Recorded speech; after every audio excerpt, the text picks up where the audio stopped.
महाराष्ट्र में बसपा संगठन को कर रही है मजबूत। विधानसभा वार बैठकों में खुद शामिल हो रहे हैं बसपा के प्रदेश अध्यक्ष परमेश्वर गोनारे। जी हाँ साथियों, मैं सागर ननीर और आप देख रहे हैं प्रबुद्ध भारत टीवी। अगर आपने हमारे चैनल को अब तक सब्सक्राइब नहीं किया है तो कृपया हमारे चैनल को सब्सक्राइब करें और बेल आइकन को दबाकर ऑल पर क्लिक करें। साथ ही हमारी इस रिपोर्ट को अपने दोस्त, परिवार और रिश्तेदारों में शेयर करना भी ना भूलें। दरअसल आपको बता दूं कि लोकसभा चुनाव से पूर्व बसपा महाराष्ट्र में भी अपने संगठन को चुस्त दुरुस्त करने में लगी हुई है। आपको बता दूं कि अपने संगठन को मजबूत करने के लिए परमेश्वर गोनारे, जो कि प्रदेश अध्यक्ष है, इनकी ओर से कई सारी सलाह दी जा रही है। आपको बता दूं कि संगठन को मजबूत करने के लिए फिलहाल बसपा विधानसभा वार दौरे कर रही है और बसपा की जो प्रदेश कार्यकारिणी है ये हर एक विधानसभा में जाकर पार्टी के संगठन का जायजा ले रही है और भी पार्टी के संगठन जहां जहां मजबूत नहीं है वहां पर मजबूत करने के दिशा निर्देश भी परमेश्वर गोनारे इनकी ओर से दी जा रहे हैं।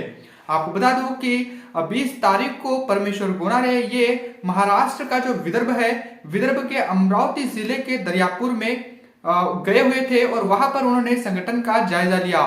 संगठन की मजबूती को उन्होंने देखा। दरियापुर विधानसभा की समीक्षा उन्होंने की। उस समीक्षा में उन्होंने साफ तौर पर कहा कि संगठन को और भी मजबूत करो और आने वाले लोकसभा चुनाव से पूर्व जो संगठन है वो 100% पूरा होना चाहिए, जिसके लिए उन्होंने दिशा निर्देश दिए और कहा कि विधानसभा के 4 जोन बनाया जाए और उस 4 जोन की जो जिम्मेवारी है वो अलग अलग लोगों को दी जाए, स्वतंत्र दी जाए और साथ ही सेक्टरों को बनाकर बूथ स्तर तक संगठन को मजबूत करने के दिशा निर्देश परमेश्वर गोनारे इनकी ओर से दिए गए।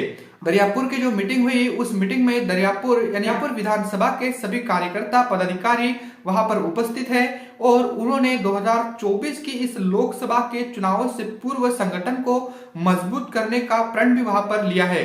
तो आने वाले इस लोकसभा चुनाव से पूर्व बसपा महाराष्ट्र में विधानसभा वार दौरे कर रही है। फिलहाल ये बड़ी खबर है कि परमेश्वर गोनारे खुद ट्राइबल कम्युनिटी से आते हैं और ट्राइबल कम्युनिटी से आने के साथ साथ वो सबसे पहले अपने समुदाय के लोगों को ही जोड़ने की कोशिशें कर रहे हैं। साथ ही अलग अलग समाजों की जातीय निहाय आंकड़ेवारी भी उन्होंने निकालने को कहा है और कितने लोगों का कितने प्रतिशत वोट है, इस वोट प्रतिशत के हिसाब से अपने संगठन को मजबूत करने और वहां के लोगों को उनकी उतनी ही जिम्मेदारी देने की भी बात उन्होंने कही है।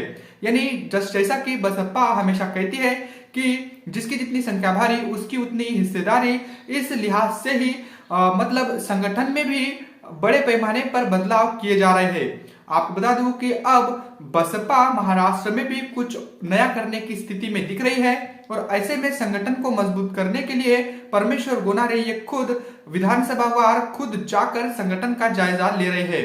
ऐसे ही उनकी अकोला में भी एक बैठक हुई। उसके बाद अकोला के ही वर वधु पालक मेड़ावा में वो सम्मिलित हुए और वहां के आदिवासी यानी कोड़ी महादेव समाज के लोगों को भी उन्होंने फुले शाहू अम्बेडकरी विचारधारा को मानने की एक अपील की और वहां पर चलने के लिए उन्होंने उन्हें प्रोत्साहित किया।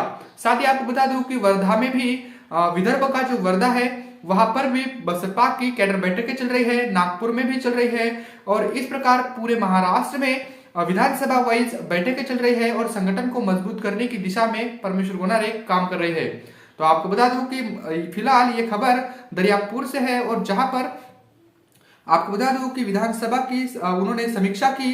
दरियापुर विधानसभा की समीक्षा के बाद उन्होंने वहां के पदाधिकारियों के साथ खास बातचीत भी की और अलग अलग समाज के लोगों से भी उन्होंने बातचीत की। तो बसपा पूरे एक्शन मोड में आती हुई दिख रही है महाराष्ट्र में। फिलहाल महाराष्ट्र में आपको अगर बता दूं तो अब तक बसपा ने कोई भी बड़ा रिजल्ट नहीं लाया है, लेकिन इस बार बड़ा रिजल्ट लाने की कोशिशों में बसपा की जो प्रदेश कार्यकारिणी है वो दिख रही है। तो अब देखने वाली बात होगी कि परमेश्वर गोनारे इनकी जो मेहनत है वो कितना रंग लाती है। बने रहे प्रबुद्ध भारत टीवी के साथ। मिलते हैं अगले रिपोर्ट में, तब तक के लिए जय भीम, जय भारत।